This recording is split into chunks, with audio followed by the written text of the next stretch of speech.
Now we can learn what is propagation of sound. For this we have an activity. നമ്മൾ propagation of sound പഠിക്കാനാണ് പോകുന്നത്. Propagation എന്ന് പറഞ്ഞാൽ എങ്ങനെയാണ് sound പ്രേഷണം ചെയ്യുന്നത്, ഒരിടത്ത് നിന്ന് വേറൊരിടത്തേക്ക് പ്രേഷണം ചെയ്യപ്പെടുന്നത് എങ്ങനെയാണ്. For this we have an activity. So we need A buzzer. എന്താണ് മക്കള്, ബാറ്ററി ഓപ്പറേറ്റ് ചെയ്യുന്ന ഒരു ബസർ വേണം. ടെക്സ്റ്റ് ബുക്കിൽ പറഞ്ഞിരിക്കുന്നുണ്ട്. പിന്നെ എന്തൊക്കെയാണ് വേണ്ടത്, ഒരു ട്രാൻസ്പാരൻ്റ് ആയിട്ടുള്ള ഗ്ലാസ് കണ്ടെയ്നർ വേണം. ട്രാൻസ്പാരൻ്റ് ആയിട്ടുള്ള ഗ്ലാസ് കണ്ടെയ്നർ വേണം. അതുപോലെ തന്നെ എന്താണ്, ഒരു പ്ലാസ്റ്റിക് ട്യൂബ് അറ്റാച്ച് ചെയ്തിരിക്കണം. എന്തിനാണെന്ന് നമുക്ക് നോക്കാം അതൊക്കെ. പിന്നെ കണ്ടെയ്നർ നന്നായി ക്ലോസ് ചെയ്യാം. അപ്പം എന്താണ്, ആദ്യം തന്നെ നമ്മൾ എന്ത് ചെയ്യുന്നത് വെച്ചാൽ ഈ ബാറ്ററി ഓപ്പറേറ്റ് ചെയ്യുന്ന ഒരു ബസറാണ്. So we can see that എന്താണ്, ബാറ്ററി ഓപ്പറേറ്റ് ചെയ്യുമ്പോൾ സൗണ്ട് കേൾക്കാൻ വേണ്ടി പറ്റും അല്ലേ, നമുക്ക് സൗണ്ട് കേൾക്കാൻ വേണ്ടി പറ്റും. Can you hear the sound? Yes. എന്താണ് മക്കളെ ഇതുള്ളത്? യെസ്, കേൾക്കാൻ വേണ്ടി പറ്റും. അങ്ങനെയാണെങ്കിൽ ഇനി അടുത്ത സ്റ്റേജിൽ എന്താ ചെയ്യുന്നതെന്ന് വെച്ചാൽ, ഈ ഒരു കുഴൽ വെച്ചിട്ടുണ്ടല്ലോ, ഒരു ട്യൂബ് വെച്ചിട്ടുണ്ടല്ലോ പുറത്തേക്ക്, കണ്ടെയ്നറിന്റെ പുറത്തേക്ക്. അപ്പൊ അതിലുള്ള എയർ മുഴുവൻ എന്ത് ചെയ്യുന്നത്, through mouth we will draw the air inside the container. കണ്ടെയ്നറിനകത്തുള്ള എയറിനെ നമ്മൾ എന്ത് ചെയ്യുന്നു, പുറത്തേക്ക് വലിച്ചെടുക്കുന്നു. അങ്ങനെയാകുമ്പം ആ വലിച്ചെടുത്തോണ്ടിരിക്കുമ്പോൾ എന്ത് ചെയ്യുന്നുണ്ട്, അവിടെ എന്തെന്ന് ബസർ ഓപ്പറേറ്റ് ചെയ്തുകൊണ്ടിരിക്കുന്നുണ്ട് അല്ലേ, സൗണ്ട് ഉണ്ട്.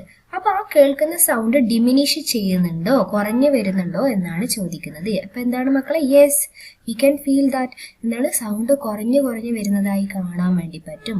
അതുകൂടാതെ തന്നെ ഈ കുറച്ചും കൂടി അധികം എയർ നമുക്ക് അതിൽ നിന്ന് റിമൂവ് ചെയ്യാൻ വേണ്ടി പറ്റും. ട്യൂബ് ഒന്ന് മടക്കി വെച്ചിട്ട് വീണ്ടും നിവർത്തിയിട്ട് പിന്നെയും എയർ പുറത്തേക്ക് വലിച്ചെടുക്കുകയാണെങ്കിൽ അതിലുള്ള എയർ ഒട്ടുമിക്കതും നമുക്ക് പുറത്തേക്ക് കളയാൻ വേണ്ടി പറ്റും.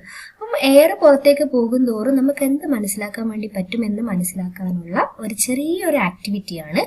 So we can see that when we are removing some more air, yes, what happens to the sound? It will decrease again. Yes, it will decrease again. അങ്ങനെയാണെങ്കിൽ കംപ്ലീറ്റ് ആയിട്ട് എയർ ആ ജാറിൽ നിന്ന്, ആ ഒരു എന്താണ് കണ്ടെയ്നറിൽ നിന്ന് റിമൂവ് ചെയ്തിട്ടുണ്ടെങ്കിൽ നമുക്ക് സൗണ്ട് കേൾക്കാൻ പറ്റുമോ? ഇല്ല. എന്താണ്, പറ്റില്ല. ഫുള്ളായി റിമൂവ് ചെയ്താൽ അതിൽ നിന്ന് നമുക്ക് സൗണ്ട് കേൾക്കാൻ പറ്റില്ല. നോ ആണ്. അങ്ങനെയാണെങ്കിൽ എന്തായിരിക്കും അതിന് കാരണം എന്നുള്ളതാണ് ചോദിക്കുന്നത്.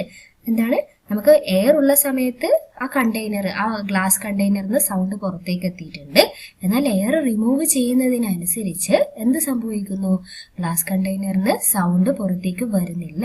അപ്പൊ നമുക്ക് എന്ത് മനസ്സിലാക്കാൻ വേണ്ടി പറ്റും മക്കളെ, അതിൽ നിന്ന് എന്താണ് ഇൻഫർ ചെയ്യാൻ വേണ്ടി പറ്റുന്നത്? Yes, sound travels through air. Sound എന്ത് ചെയ്യുന്നുണ്ട്, എയറിലൂടെ ട്രാവൽ ചെയ്യുന്നുണ്ട്. അതുപോലെ തന്നെ നമ്മുടെ ചെവിയിലേക്ക് എത്തുന്നുണ്ട്. But sound cannot travel through vacuum. When we are removing the air from the glass container, we can feel that the sound is decreasing. Sound കുറഞ്ഞു വരുന്നതായി കാണാൻ വേണ്ടി പറ്റും. അപ്പോൾ സൗണ്ടിന് എന്ത് സംഭവിക്കുന്നുണ്ട്, വാക്വത്തിലൂടെ സഞ്ചരിക്കാൻ വേണ്ടി, ട്രാവൽ ചെയ്യാൻ വേണ്ടി, പ്രൊപ്പഗേറ്റ് ചെയ്യാൻ വേണ്ടി പറ്റില്ല. But it can travel through air. Okay, എയറിലൂടെ സഞ്ചരിക്കാൻ വേണ്ടി പറ്റും. എയറിലൂടെ മാത്രമാണോ എന്താണ് സൗണ്ടിന് പ്രൊപ്പഗേറ്റ് ചെയ്യാൻ വേണ്ടി പറ്റുന്നത്? നമുക്ക് നോക്കാം അല്ലേ.